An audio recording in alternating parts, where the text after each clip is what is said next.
どうも、底辺アクアリスト黄昏です。皆さん、熱帯魚の中でずっと飼いたいと思ってる憧れの生態はいますか？自分は結構います。中には自分のアクアリウムスタイルでは絶対飼育できないことが分かっているものもいます。それ以外でも飼育はできるけどなかなか手に入らない生態も結構あります。特に以前紹介したスーパーロングフィンネオンテトラなどはその典型例で、一度店頭で見かけて悩んだ末に買わなかった結果、半年以上どこのショップでも販売されることがなく、指をくわえて今か今かと待っている状態でした。そんな感じで生態って結構欲しい時にいなかったりするんで、毎回言ってるように迷ったら買った方がいいと思ってます。まあ受け入れられる環境が整ってること前提ですけど。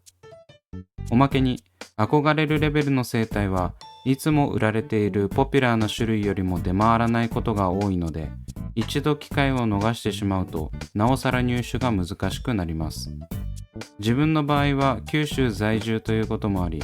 大規模ショップもなければそもそもアクアショップが近くにないので、関東圏の方たちよりもそういった意味では生態入手のハードルが高いです。そんな中、結構前から飼いたいと憧れていた生態を入手することができたので紹介していきたいと思います。個人的に超おすすめでめっちゃ綺麗な熱帯魚です。それでは早速開封していきます。購入先はもちろん我らがペットバルーンです。ペットバルーンは安さもさることながら、新種やなかなか入荷しない生態をいち早くネットで出してくれるから本当に助かります。やっぱり地方住みの場合、アクアリウムをやる上でネットショップは神のような存在です。そう考えると今の時代は便利でいいですよね。家にいるだけでお目当ての生態が届くんですから、こんなに素晴らしいことはないです。一昔前よりも水槽機材も揃ってきてるし、何においても便利になってるから、もっとアクアリウム流行ってほしいですね。そして新規参入した人が全員僕の動画見てくれるとなおよし。そんなこんな言いつつ開封しているんですが、まず出てきたのはビンゴ大会のシートです。これは決まった金額以上を購入するとついてきた期間限定イベントのやつです。普通ネットショップでこんな頻繁にオンライン参加型のイベントやってるとこってないですよね。店頭だけでなく地方勢をないがしろにしない姿勢、マジリスペクト。今回は生態だけでなくいろんなものを大量に購入したので、中身の袋の量が大変なことになってます。まだまだ動画制作が追いついていませんが、ここら辺もおいおい動画で紹介していきたいと思っているので楽しみにしててください。あとはいつも通り開封し水合わせを行います。今まで何十回と生態導入してきましたが、未だに袋が手で開けられない時があるので、そんな時は素直に負けを認め、潔くハサミで切ることにしてます。自分の粗雑さから無理やり手で取ろうとしたら中身の生態が大変なことになりそうですしね。ある程度水を捨ててから水合わせ用のバケツに移し、点滴法を使って導入しました。というわけで今回紹介する生態はこちら、レインボーテトラです。価格は1匹540円。こちらはワイルド個体になってます。実はこのレインボーテトラ、存在は前々から知っており、その姿の美しさからずっと飼育したいと思っていたんですが、九州のショップでは一度も見かけることができませんでした。おそらく全く売ってなかったということはないと思いますが、タイミングが悪かったのか、自分は遭遇することがなかったです。ワイルド種ということからもわかる通り、安定して入荷はされないんでしょうね。ということで今回は思い切って20匹も買っちゃいました。いつお目にかかれるかわからない種類はある程度買っておかないと気が済まないんですよね。ちなみに購入したのは結構前なんですが、現在ペットバルーンでは再入荷されてて購入可能なので、探している方がいれば今のうちに購入しておきましょう。最近入荷が減っているようでまたいつ買えるかわかりませんし。見た感じ、今回購入した分の個体は体格にばらつきがありますね。ほぼマックスサイズまでいってるやつもいれば、まだまだ小さめの個体もいます。長生きするという観点では小さい方が若くていいと思うので、いろんな大きさの個体が混ざってるのは嬉しいです。レインボーテトラは南米コロンビアに生息しているカラシン目カラシン科ネマトブリコン属の熱帯魚です。最大体長5センチ、適正水温22から26度、水質は弱酸性から中性を好み、餌は人工飼料から生き餌まで幅広く食べてくれます。カラシンの中でも比較的大きな種類で、餌に関してはフレーク状から粒状まで種類関係なくしっかり口に入るので、餌付け自体は超簡単です。熱帯魚を飼育する上で餌を食べるか食べないかは結構大きな問題なので、何でも食べてくれるのは飼育者としては嬉しいところです。ちなみにこのレインボーテトラ、結構昔から日本に輸入されているようで、長く愛されている種類の生態なんです。なのでそこまでお高い生態ではないんですが、先ほどもお話しした通り、最近入荷が少なくなってきているせいか、昔に比べ若干価格がお高めになってますね。調べた感じ、400円程度が相場だったようなので、円安の影響や入荷数減少を考えれば妥当な値上がりといったところ。それでも致命的なほど値上がりしてるわけではないので、数匹購入する分には十分手が届くレベルです。見た目はだいぶ前に紹介したエンペラーテトラと酷似しており、水合わせ直後のこの映像を見ると、パッと見エンペラーテトラと間違えちゃいますね。それもそのはず、ネマトブリコン属はエンペラーテトラとレインボーテトラの2種類しかおらず、大きさや全体的なフォルムが酷似しています。ただ違う点も結構あるので、詳しい違いは後ほどお話ししていきます。性格はそこまで荒くなく、温厚でもないといった印象。他魚を執拗に追いかけることはありませんが、同種間での縄張り争いはある程度あります。どの生態もそうですが、一番強いオスが決まると、そのオスが周りを蹴散らしちゃうんですよね。まあ、喧嘩もそこまで激しくはなく、現在30センチキューブ水槽で飼育していますが、ヒレがボロボロになるような争いは起きていませんし、縄張り争いといっても少し追いかけるくらいの感じで、小型水槽でも十分飼育が可能です。ただ、一緒に混泳させていたオスのグッピーのヒレが、多分ですがレインボーテトラにかじられてたので、そこは注意が必要ですね。実際にレインボーテトラがかじったかは定かではありませんが、その可能性が高いという認識です。結構俊敏に泳ぐタイプで体も大きいので、あまりにも体格差がありすぎるとちょっと心配な面があるかも。飼育難易度は高くなく、先述した通り餌付けも簡単で、なおかつ餌食いもいいので、極端な水質変化などがない限り余裕で飼えます。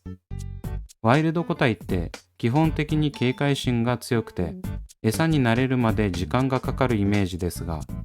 レインボーテトラは全くそんな感じじゃなく、むしろ近くに寄っただけで餌くれダンスしてくるので、勢い余って飛び出さないか心配になるレベルです。個人的に導入直後の心配は餌を食べてくれるかどうかなんで、そういった意味では飼育者にも優しい種類ですね。繁殖に関してはできないことはないようで、しっかり産卵できる環境を整えれば稚魚を拝むこともできます。まあ、具体的にどんな環境が繁殖に適しているかはわからないんですけど。というわけで、色が飛んだ状態ではエンペラーテトラとの違いやいろんな特徴が解説できないので、とりあえず導入していきます。ふわっと出ていきましたね。割と落ち着いてて安心しました。というわけで、導入後2週間経過した映像がこちら。導入直後の映像は探したけど見つからなかったので割愛。だいぶ色も出てきましたね。ただ、訳あってベアタンク飼育しているので、しっかり色が上がってるかと言われればまだまだです。ちゃんと水草レイアウト水槽で飼育すればもっと綺麗な色が拝めると思います。個人的にはこれでも十分綺麗ですけどね。そんな感じで、とりあえずレインボーテトラの特徴を解説できるくらいには色が上がったので、先ほど保留していたエンペラーテトラとの違いをいくつかお話ししていきます。まず、一番わかりやすい違いは体色のラメです。レインボーテトラはその名の通り体側部分に虹色のラメが乗ります。これが大変綺麗で、自分がずっと憧れていた理由は、この体の虹色ラメがめちゃくちゃ美しいと思ったからなんです。特にオスはこの発色が顕著で、成熟したオス個体の虹色のラメはまるで泳ぐ宝石のよう。ただ、そこまでしっかり色が上がるにはそれなりに時間がかかりますし、購入してすぐそのような色合いは期待できません。まあ、飼育者としては時間をかけて色が上がる方が飼育しがいがありますし、成長とともに美しくなっていくのは観察する上での楽しみの一つになりそうです。そしてエンペラーテトラ同様、中心から尾びれにかけて黒のラインがまっすぐ伸びています。またもう一つエンペラーテトラと同じ特徴として、オスは尾びれの真ん中が伸長することが挙げられます。黒のラインがそのまま伸びるため、見た目も結構面白いです。真ん中が伸びることで三つ股になるため、よくフォークに例えられてます。このように、オスは体色のラメが濃くなり、尾ひれがフォーク状になることから、成熟すれば雌雄の見分け方は簡単です。この2つだけでも十分わかりやすいんですが、実はもう一つだけ雌雄の違いがあるんです。それは目の色です。映像を見てもらったらわかると思うんですが、目が青色に光っている個体と赤色に光っている個体がいます。これは成熟したオスは目が赤になるため、同じ種類でもこういった違いが生まれてくるんです。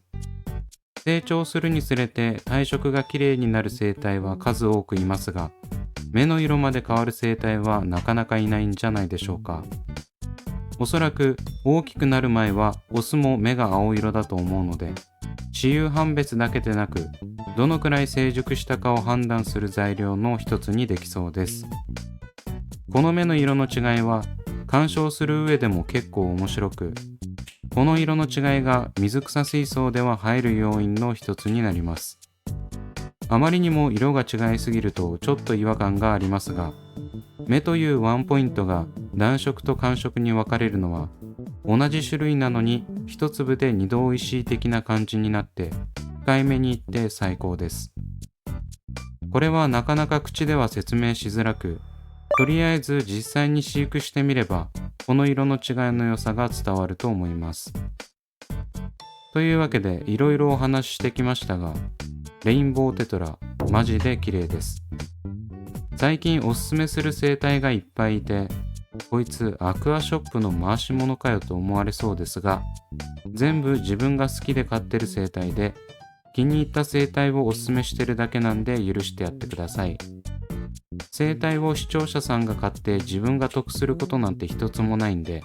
純粋におすすめの生態を紹介しています。特に直近で動画にしたボルネオプレコとロングフィンネオンテトラはおすすめなので、気になった方はそちらの動画もチェック。ロングフィンネオンテトラは最近ペットバルーンでまた入荷したようなので、レインボーテトラと合わせて買っちゃうのもあり。ボルネオプレコに関しては扱ってないようなので、お近くのショップで見かけたら買ってみましょう。最近水槽を増やしたことで生態をいっぱい飼うことができるようになったので、いろんな生態に目移りしちゃうんですよね。そんな感じでだいぶ生態導入してきましたが、まだまだ飼いたい生態がいっぱいなので、これからもいろんな生態を紹介していきたいと思います。概要欄に生態紹介動画の再生リストを貼っておきますので、生態選びに迷っている方はぜひ歴代の動画も参考にしてやってください。というわけで今回はここまで。Twitter と Instagram もやっておりますので、そちらも見ていただけると嬉しいです。それではご視聴ありがとうございました。